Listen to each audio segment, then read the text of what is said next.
नमस्कार विद्यार्थी मित्रांनो, याच्या आधी मी स्टँडर्ड 8वी सेमी इंग्रजीचे पहिल्या लेसन पासून 6 लेसन पर्यंत सगळे एग्जाम्पल सॉल्व करून दिले आहेत। ते शोधण्यासाठी तुम्हाला सबस्क्राइब करा, प्लेलिस्ट मध्ये जा आणि 8th स्टँडर्ड या प्लेलिस्टवर क्लिक करा। तुम्हाला फक्त 8वी आणि 8वीचीच आधीची उदाहरणे दिसतील। जे 9वीला आहेत ते 9वीच्या याच्यावर जा, ते 10वीला आहे ते 10वीचे शोधा। प्लेलिस्टमधून तुम्हाला निवडता येईल।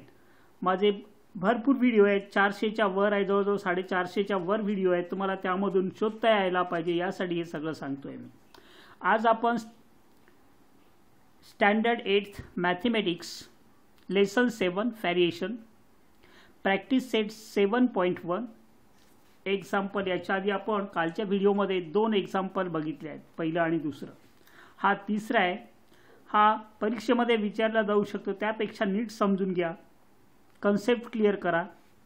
If m is directly proportional to n and where m is equal to 154, n is equal to 7, find the value of m when n is equal to 14। Solution बघा।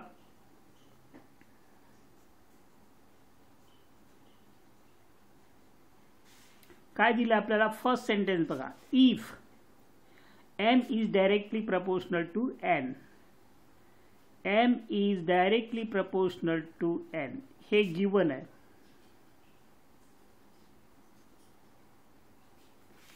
मग हा प्रपोर्शनलचं चिन्ह जेव्हा आपण काढून टाकतो, रिमूव्ह करतो, at that time second step we write m is equal to k into n किंवा kn। what is k? k is constant।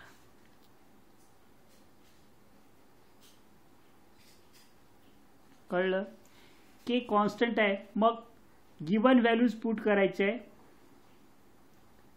Put m is equal to 154 and n is equal to 7। ह्या दोन values आपल्याला already वरती example मध्ये दिल्या आहे। m is equal to 154, n is equal to 7। त्याच value आपण ह्या इक्वेशन मध्ये पुट करतोय। मग असं होईल 154 is equal to k into n ची व्हॅल्यू 7। therefore असं होईल, हा 7 मल्टिप्लाय मध्ये आहे, 154 upon 7 is equal to k। therefore k is equal to 7 2s 14, 7 2s 14, 22। हा असेल कॉन्स्टंट ऑफ व्हेरिएशन। मग equation of variation,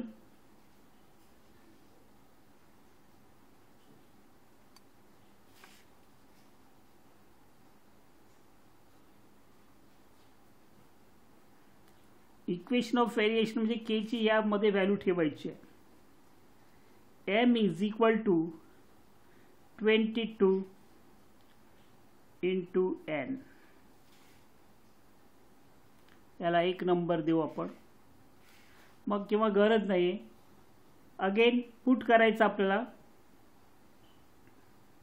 to find m put n is equal to 14।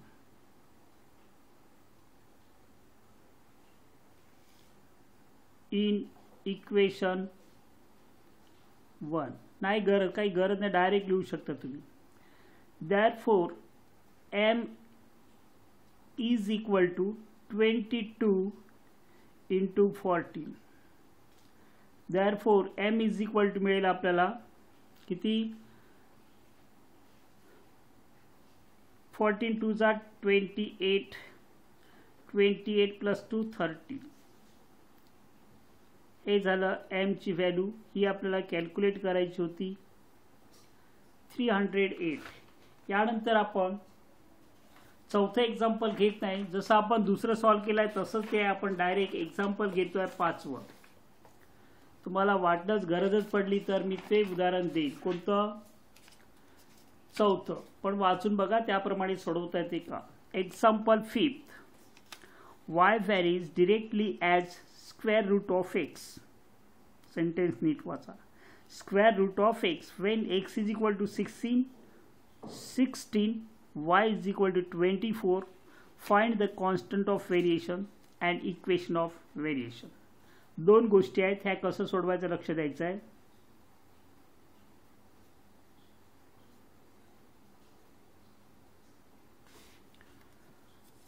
y व्हॅरेज directly, y directly म्हणजे असं असणार आहे, square route, हे वाक्य बघा, स्क्वेअर रूट ऑफ एक्स म्हणजे असं लिहावं लागेल, स्क्वेअर रूट ऑफ एक्स, हे कळलं पाहिजे, हे गिवन आहे.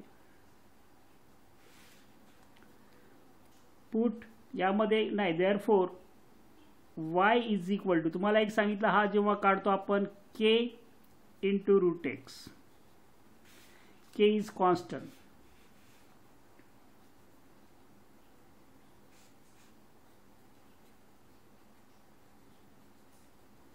k is constant.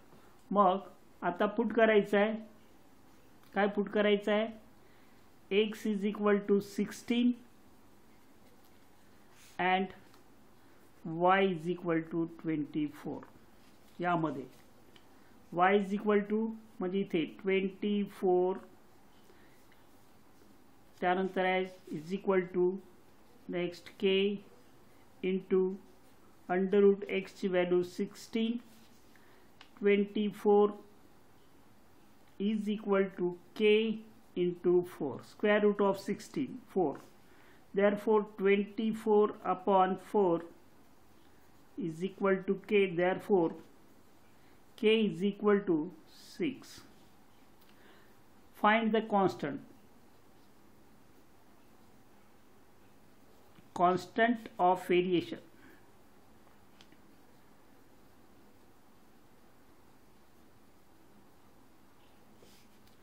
is 6. Equation of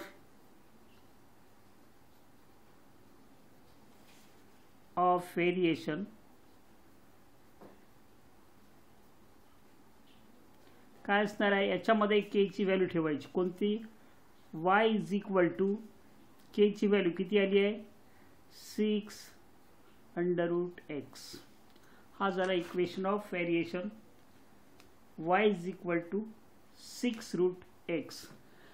मित्रांनो, तुम्हाला हे व्हिडिओ आवडत असेल तर नक्कीच तुमच्या इतर मित्रांना व्हॉट्सअपवर लिंक शेअर करा.